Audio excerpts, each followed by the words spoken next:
porque ambos ainda. Provérbios de Salomão, capítulo de número 30, versículo de número 31 e 32. 29 diz assim: muitas mulheres procedem virtuosamente, mas tu a todas sobrepuja. Aí o 30, enganosa é a graça e vã a formosura, mas a mulher que tem ao Senhor, essa será louvada. Dai-lhe do fruto das suas mãos, e de público a louvarão as suas obras. Olha que coisa linda, que honraria aqui, expressão bonita da igreja, do departamento, pela vida da senhora, porque é isso que reflete.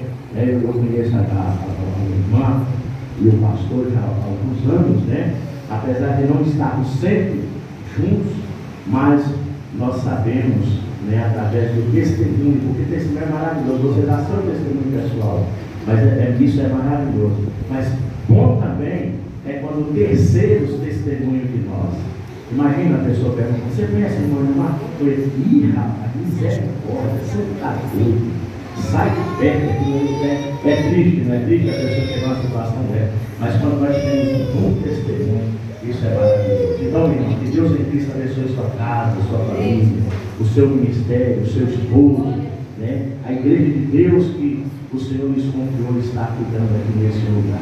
Irmãos, Deus abençoe os irmãos, Deus abençoe esse trabalho de missão. A igreja ela não pode, irmãos, em hipótese nenhuma, abrir mão dos trabalhos básicos. Que são trabalhos básicos? Os trabalhos básicos da igreja oração, culto de ensino, os cultos evangelísticos, as campanhas evangelísticas, pastor?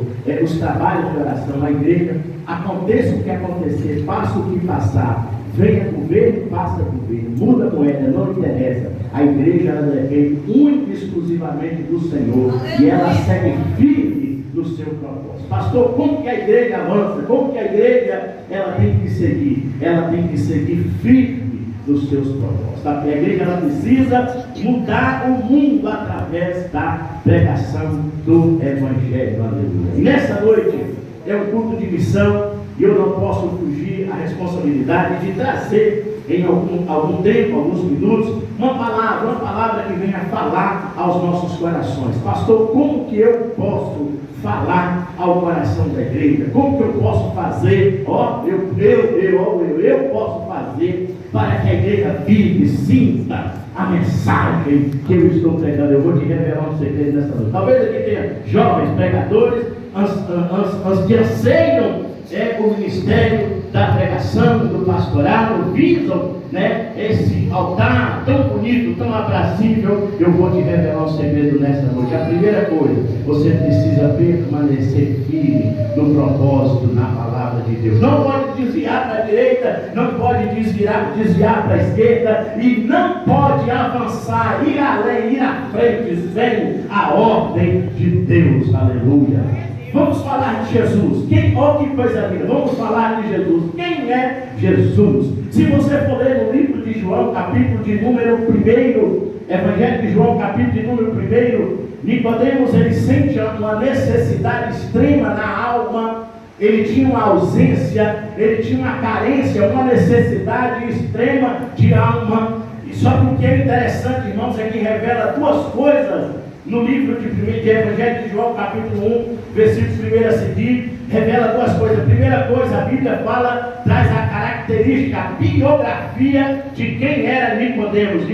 Jesus falou, presta atenção, não foi uma outra pessoa que testemunhou Nicodemos. Jesus testemunhou de Nicodemos e disse da seguinte forma: tu és príncipe da sinagoga, um príncipe da sinagoga. Aí, se você for fazer uma pequena análise no rodapé de uma Bíblia simples, a mais simples possível, e você for analisar a sinagoga e as características e as biografias de quem exercia o principado na sinagoga, você vai entender lá que dos quesitos necessários para um homem, ele exerceu o principado de sinagoga. A sinagoga, ela era tanto uma instituição, um ambiente de cunho religioso, como também um ambiente político, e ela representava, ela era mais ou menos como, se você quiser entender, uma assembleia legislativa de um estado, ou uma esfera menor, uma câmara municipal. E o presidente, o príncipe da sinagoga, ele era o catedra, ele era o cabeça, ele era o sujeito que ficava na frente, ele era o único que sentava na cadeira de mestre. E uma das características para exercer esta função, pastores aqui presentes, obreiros aqui, liderados pelo meu querido pastor Hamilton, ele tinha que ter uma família impecável, uma família de referência. E um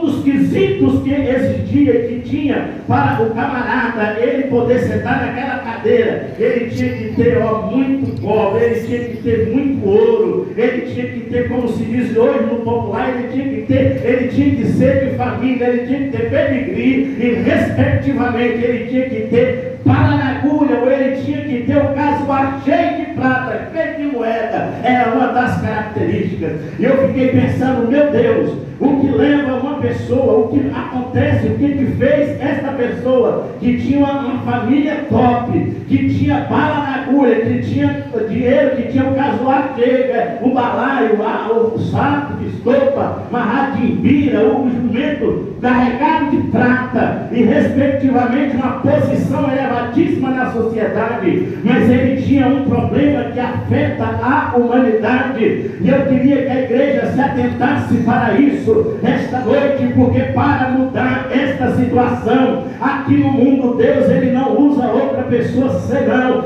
presta atenção que eu vou voltar e eu vou falar para vocês jovens aqui essa noite, Deus aqui no mundo não, eu vou falar e você vai entender o que eu estou falando. Deus aqui no mundo, ele não tem o Espírito Santo em outra pessoa. Deus aqui no mundo não usa outra pessoa para bombardear o inferno e resgatar vidas pelo poder do Evangelho, senão a igreja dele, aleluia. O Espírito de Deus, ele está na igreja, ele trabalha na igreja, ele opera por intermédio da igreja, ele realiza sinais pela igreja, pelo santo ministério. Logo, eu chamo vocês para a responsabilidade. Nós não podemos ser omissos com este mundo que está perecendo, mas nós temos, Barreto, você que tem uma veia evangelística no seu, que pulsa no seu coração, nós não podemos deixar de promover campanhas evangelísticas cruzadas aqui no campo do Caxias para falar às grandes massas e resgatar vidas porque estão descendo para o inferno, para vir para o reino da luz. Deus, ele usa a igreja, Deus só usa a igreja, o Espírito Santo só está na igreja e só será arrebatado às mansões celestiais a igreja, aleluia. Glória a Deus. Então a responsabilidade está sobre a igreja. Aí aquele homem ele era rico, aquele homem ele era príncipe, aquele homem tinha dinheiro, aquele homem tinha posição. E segunda coisa, aquele homem ele tinha uma cadeira. Lembra do escândalo que causou Jesus quando ele entrou na sinagoga no dia de sábado, viu? O príncipe da sinagoga não estava e ele precisava iniciar seu ministério. Fica tranquilo que eu vou voltar lá para a mensagem daqui a pouco, só estou fazendo uma reflexão para dizer. Aí a Bíblia diz que ele chega, senta na cadeira, pega o quipá, coloca na cabeça, pega o livro e começa a ler o livro. No livro de Isaías 61, o Espírito do Senhor Jeová está sobre mim, porque ele me ungiu. Para!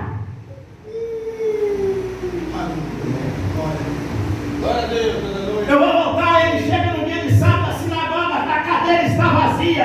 Ele senta na cadeira, pega o quipá, coloca na cadeira, ele coloca na cabeça da cadeira de mestre, o auxiliar, traz o rolo sagrado, coloca na frente dele, ele abre o rolo, e quando ele começa a desenrolar ele, vamos supor que ele bota a mão em cima e para no livro de Isaías 61, o Espírito do Senhor Jeová está sobre mim, porque ele me ungiu para... Agora eu vou fazer o seguinte, a igreja vai entender esse aí na moça para falar. Volta aqui. Cadeira. Isaías 61. O Espírito do Senhor Jeová está sobre ti, porque ele me ungiu para pregar. Glória a Deus. Ele voltou para os obreiros, rolou o livro começou a discorrer para Isaías 61. O obreiro olha um para o outro e eles começam a ler: o Espírito do Senhor Jeová está sobre mim, porque ele me ungiu para pregar e para resgatar os cativos. Aleluia. Esta mensagem que a igreja prega é essa mensagem que transforma, é essa mensagem que é viva, é essa mensagem, meu irmão. Eu não tenho nada contra quem tem chave, quem tem chaveiro, eu não tenho nada contra de quem vê isso, de quem vê aquilo, desde que seja de Deus e seja de forma ordeira. É bênção, pode ser bênção, glória a Deus e aleluia. Mas a missão da igreja, o que prega, a missão da igreja é pregar, porque quem restaura é o Espírito Santo. Quem restaura é o Espírito Santo por intermédio da palavra. Quando a igreja prega, aleluia, os cativos são libertos. Quando a igreja ela desce ao ramado a pregar, os oprimidos são libertos, aleluia. O Espírito Santo desce e a glória de Deus se manifesta. Aquele homem era rico, aquele homem era culto, lógico que era um príncipe da sinagoga, sem ter uma formação, conhecimento. Primeira e segunda coisa, vamos colocar aqui rapidinho, só por conta própria, só para fazer uma análise pequena. Para ele exercer aquela função, ele tinha que ser perito na lei mosaica, no mínimo, ele sabia. No mínimo não, qualquer judeuzinho, a partir do 0 ano até os 5 anos, no aniversário de 5 anos, ele senta no tablado. E todos os convidados olham para ele e ele começa a discorrer todo o Pentateuco, os 5 livros escritos por Moisés, é lei, ele precisa saber nos seus primeiros 5 anos. Imagina um príncipe, se uma criança de 5 anos tem que saber o Pentateuco, imagina um homem de idade, que já era de idade, príncipe da sinagoga, o líder da sinagoga, o homem que era responsável por julgar. Mas você sabe o que aquele homem tinha? Aquele homem tinha uma alma que precisava de Deus. Não tem a pessoa que te cerca, que está do teu lado, que está na fila do banco, que está na fila, no bandejão da faculdade. Eu não sei se você, onde você trabalha, tem aqueles restaurantes igual tem lá no Porto. E você vê pessoas de origem nobre, pessoas ricas, pessoas bem de vida, e outras não. E todos têm o quê? Todos têm uma alma. Aleluia. Pastor, mas como eu preciso fazer? O que eu devo fazer para me alcançar essas pessoas na comunidade em que eu vivo, em que eu trabalho, onde eu resido aqui nesse lugar? Eu vou revelar um segredo, não é segredo, talvez você estivesse adormecido e não saiba. Eu vou falar para você, individualmente, todo crente aqui, cada crente aqui, ele é uma referência. Pastor, mas aonde está escrito? Me dá uma base bíblica. Você fala demais, mas não mostra na Bíblia. Eu vou te mostrar na Bíblia. A Bíblia diz que nós somos sal e nós somos. É inadmissível, é impossível. O próprio Senhor falou assim: nós não podemos esconder uma luz ou uma candeia. Nós não podemos, em hipótese alguma, pegar uma candeia e colocar debaixo de uma mesa. Mas nós temos que colocá-la no velador das partes altas. Para quê? Para que todos que estiverem naquele ambiente possam se beneficiar com a sua luz. De igual forma, nós não podemos de jeito nenhum guardar o sal até que ele vença. Porque se ele vencer, se ele perder a sua utilidade, ele vai ser usado como escarnio, ou ele vai ser usado no dia da chuva para curar limo, limpar limo de ladeiras e de calçadas. E o Senhor falou assim: igreja, luz no deserto, em Nova Betânia, enviando o Espírito Santo, não desperdicem os vossos talentos e os vossos dons. Aleluia, não se deixem escarnecer. Esteja posto nos lugares adequados e permita que Deus te use por misericórdia, porque há muitos que estão se perdendo, e para que eles não se percam, o sal e a luz, ele precisa entrar em ação, o crente precisa entrar em ação. Pastor, eu sou o menor da casa do meu pai. É você que Deus quer usar, é você que Deus quer em ação. Pastor, eu sou um catedra da igreja, eu sou um professor dos professores da escola dominical. Então calce a galocha e desça para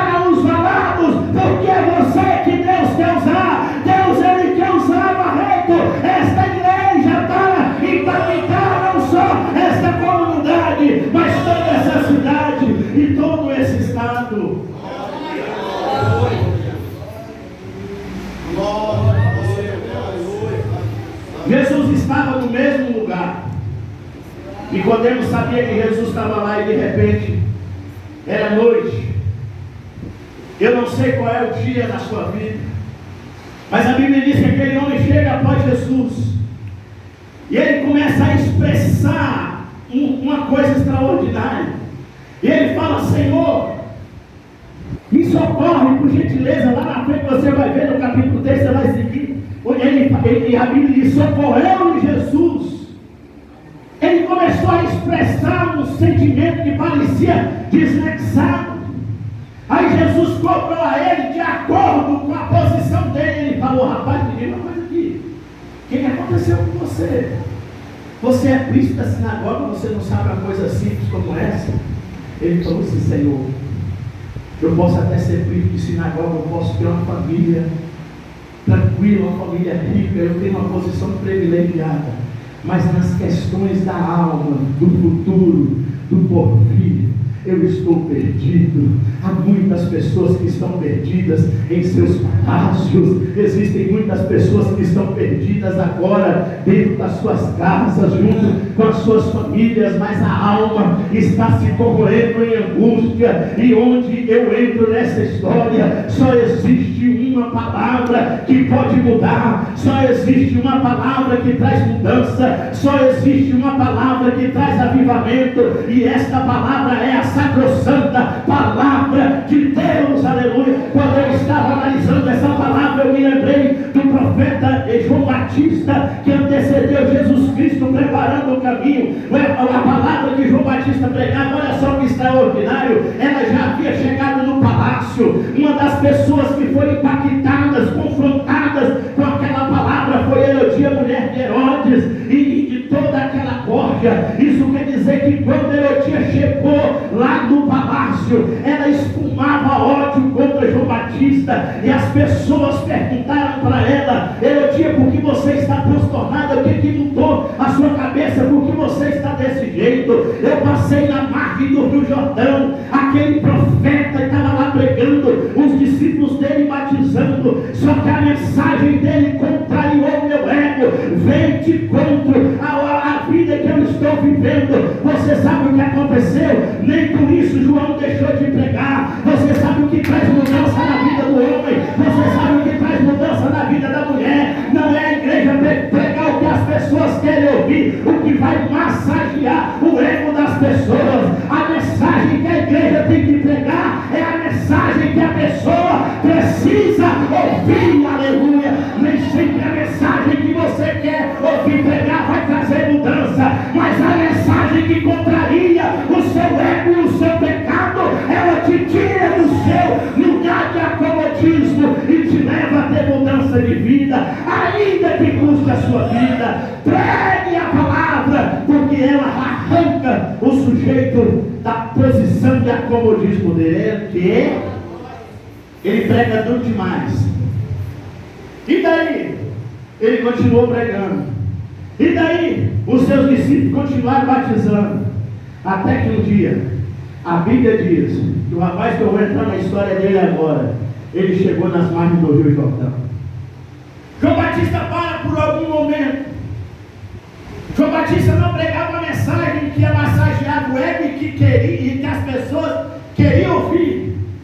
O problema hoje é que as pessoas vão para a igreja e às vezes eu fico pensando assim: meu Deus, como essa pessoa perdeu a oportunidade de vir à igreja hoje e ouvir uma mensagem poderosa que liberta.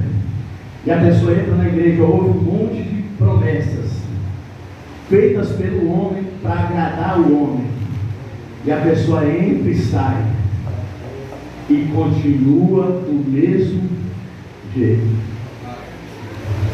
Na outra semana ele volta de novo, porque tem um vendedor de ilusão, porque tem um vendedor de rosas sem espinhos. Ele entra e sai na igreja e continua do mesmo. A Bíblia diz que aquele homem, talvez ele estivesse vindo pelas Campinas. Agora João Batista olha para ele, para tudo, e ele entendeu que ali se encerrava o seu ministério. E ele diz: eis ali, olha quem está vindo ali, o Cordeiro de Deus.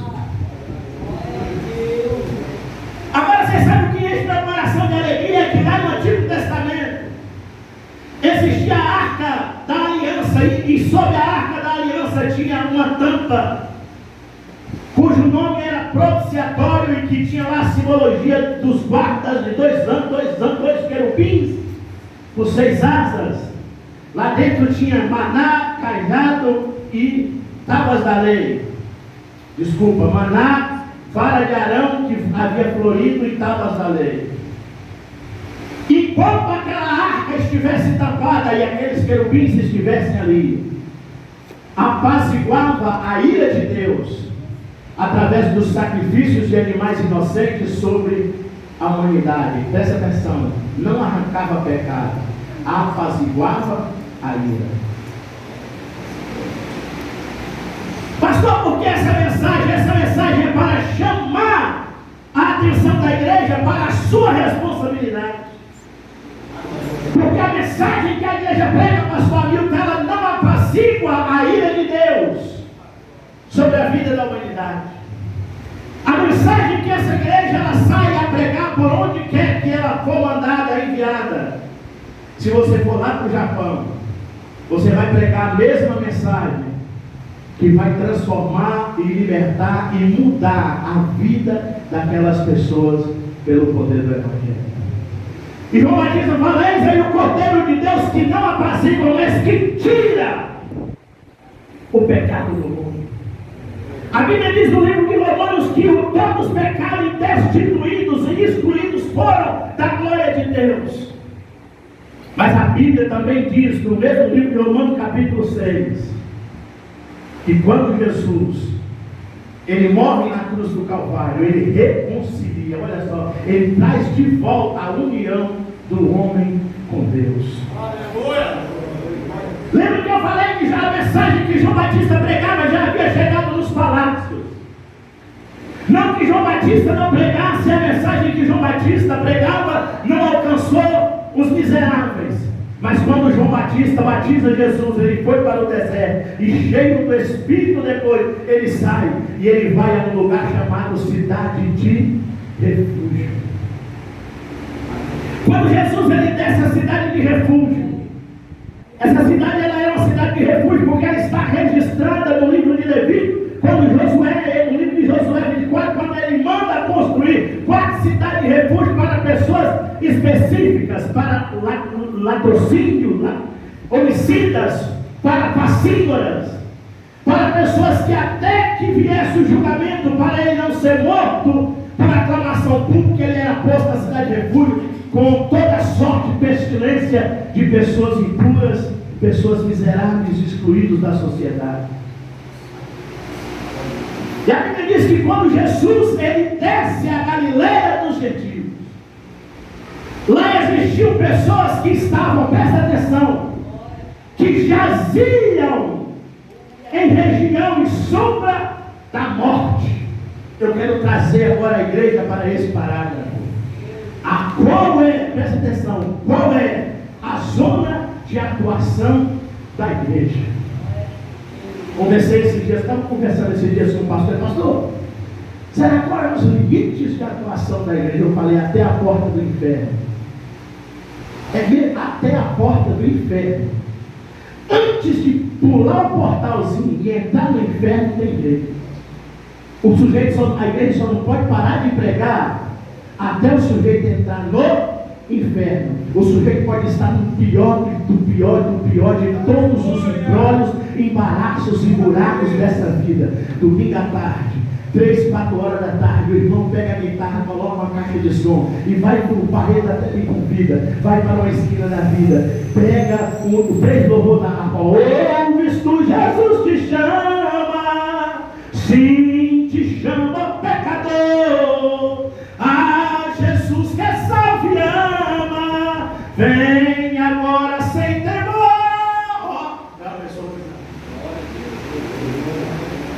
Que som é esse? Sim, eu sei, eu sei, Cristo salva o terrível pecador. Meus irmãos, esse som é uma realização da Igreja Evangélica Assembleia de Deus, Luz do Deserto, que está realizada aqui em frente ao campo do Caxias. Você é o nosso convidado para o culto de 19 horas. Esse culto é uma realização mocidade aqui da igreja. Longe do Senhor andava nos caminhos que honrou. Aí o camarada está lá na sarjeta. Tem jeito para minha vida. Tem jeito para minha vida, aleluia. Alguém saiu do acomodismo e veio me dizer que tem jeito para minha vida. Isso é lição. Aí Jesus, cheio do poder, cheio da unção, Filho único de Deus, o único que tinha autoridade de sentar na mesa da cadeira do mestre e botar o papel na cabeça, desceu para um lugar onde o estado de acomodismo era letal. As pessoas olhavam um para o outro e falavam assim: como para a nossa vida não tem jeito, vamos ficar sentado aqui mesmo e esperar a hora da morte chegar. Aí a Bíblia diz que alguém lá, e viu-se uma luz. No meio dos miseráveis, no meio dos excluídos, existem pessoas que têm conhecimento, existem pessoas que já discorreram a lei mosaica, existem pessoas que já sentaram nesses cultos, existem mulheres, mães de família que já sentaram no círculo de oração, existem jovens que já sentaram no banco onde você está sentado, existem casais bonitos como o casal, o pastor dali, fica namorando aí não, hein? Com a mãozinha em cima do ombro da princesa dele ali, que coisa linda. E hoje está no limbo, hoje está nas partes mais baixas. Pastor, estará nas partes mais baixas, tá? Está no buraco, tá? E quem Deus quer usar com poder, com glória, com autoridade e com unção para trazer de volta, para bradar forte e dizer para Satanás: Satanás, levantou uma igreja poderosa aqui em Nova Betânia, e a partir de hoje o seu reino não está compromissado, o seu reino, ele está falido. Sai da frente! Eu vou pregar, ainda que seja simples, mas é a palavra poderosa. Eu vou pregar. Pastor, mas eu não tenho muito jeito, eu não tenho sabedoria, eu não tenho teologia, eu não tenho isso, eu não tenho carteirinha. Prega com testemunho. Ninguém precisa ter carteirinha para pregar com testemunho. Ninguém precisa ter carteirinha para pregar com testemunho. Ninguém precisa ter título de missionário, de missionária para pregar com testemunho.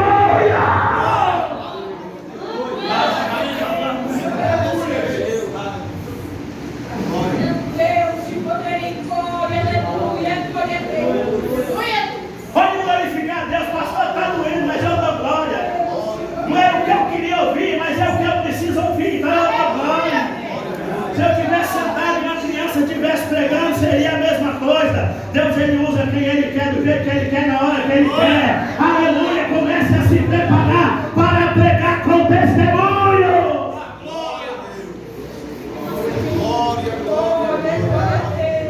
Aquele que estava em trevas viu uma grande luz. E aqueles que habitavam, olha só, presta atenção. Presta atenção, eu vou falar no macio. Eu estou passando, eu vim aqui, eu não moro. Habitar é fazer daquele lugar a sua casa, a sua habitação. A partir desse momento eu vou morar na região de sombra da morte. Automaticamente ele falou assim: para a minha vida não tem jeito até chegar o Evangelho.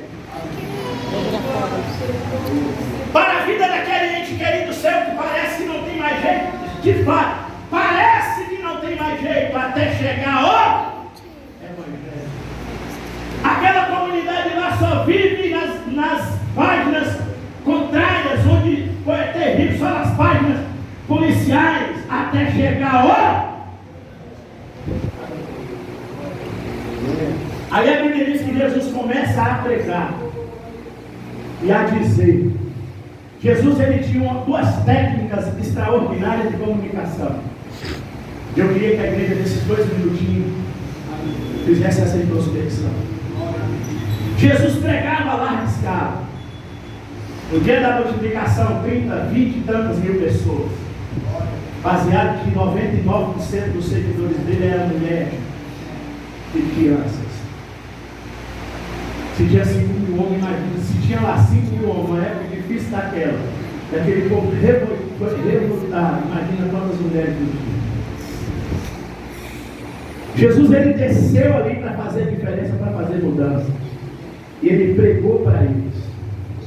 E ele começou a dizer. O que é começar a dizer? Ele perguntava e eu respondia. Ele começou a conversar com eles.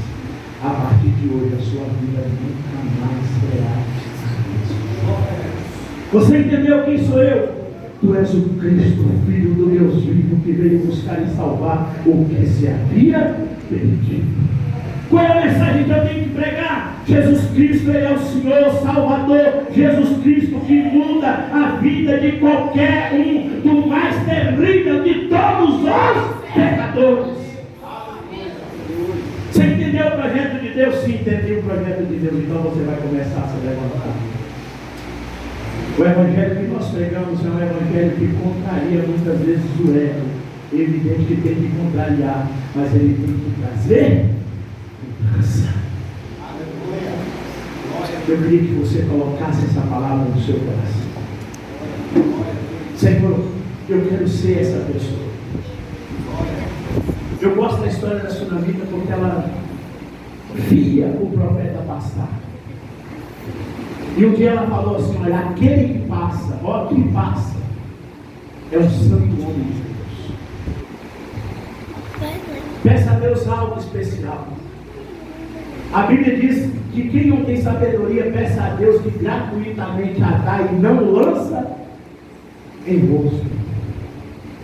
Eu queria que você, nesse culto de missão, e principalmente aí no início do ano, começasse um propósito do seu coração com Deus. Deus, a partir de hoje, eu estou meio desorientado, eu estou meio desorientado. Eu estou com 2, 3, 4, 5, 10, 20 anos, não sei quantos anos eu estou na casa do Senhor, e eu nunca levei uma vida a Cristo. O que é levar uma vida a Cristo? É apresentar Jesus, cuidar daquela pessoa até ela ser batizada, ser discipulada e batizada. Você vai pegar uma pessoa por ano. Você vai pegar uma pessoa. Estava conversando com a igreja, com o pastor essa semana, lá o pastor da minha igreja. Eu falei, pastor, é inadmissível qualquer congregação pequena não levar. Eu vou botar uma congregação bem pequena, o certo é 12, mas eu vou botar 8 só. Apresentar para o pastor se batizar. Se nós começarmos a buscar, irmãos, a investir em uma pessoa em especial, cada crente, o pastor vai ter muito trabalho. Não é que o crente vai dar trabalho, não, é que o crente vai trazer trabalho para a igreja, para o ministério da igreja, para os departamentos de ensino da igreja. Mas nós precisamos nos conscientizar que nós precisamos levar vidas a Cristo. Eu queria que você colocasse uma pessoa, trouxesse para o seu coração agora uma pessoa. Gente, quem tem rede social, eu vou te dar um conselho de um amigo. Edita tudo. Exclui 99% de tudo que você tem lá e que não diz respeito ao servo ou à serva de Deus. E começa a focar agora em palavras de libertação, de transformação e de convites para a pessoa vir a Cristo por intermédio de você. Seja essa a referência. De forma sutil, começa a partir de amanhã cedo na sua escola ser diferente. Não fale a linguagem do mundo. Faça com que o mundo tenha vergonha de agir de determinada forma na sua frente. Faça ele falar a sua linguagem. E nos próximos cultos, em especial jovens, lance um propósito: eu vou levar um jovem na igreja. Você vai campear um jovem. No domingo, as irmãs lançam um propósito: eu vou levar minha colega de trabalho à igreja, minha colega de posto de saúde à igreja, a minha vizinha, conversa comigo à igreja. Pega ela ainda que seja pela necessidade dela, mas traga ela à igreja.